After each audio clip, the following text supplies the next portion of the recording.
Ayan, good morning. Dito tayo kay ate ngayon. So, ang ginagawa ni ate ay number 6 na lublak ate. Ilang karatilya ang buhangin ate? 5. Tapos ilang sako simento. Isa. Ang molasses mo? Sige na ate. Dalawat kalahati na molasses. Tapos ilang piraso ang palabas? Ha? 100 ang palabas. Anong pangalan mo ate? Angela. Ayan si ate Angela. So dito tayo kay ate Angela. So ilang taon ka na naghahalublak ate? 2 taon. Ayun, 2 taon po si ate naghahalublak. So ang ginagawa ni ate ay na number 6 na commercial na hollow blocks.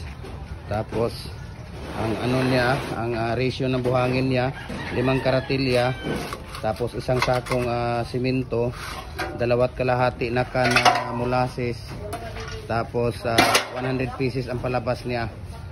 Ayan si ate. So more than 2 years na daw siyang gumagawa ng hollow blocks.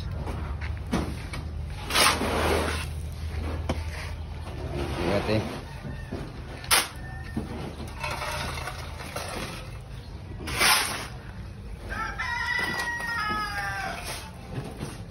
Yan, thank you ate ha.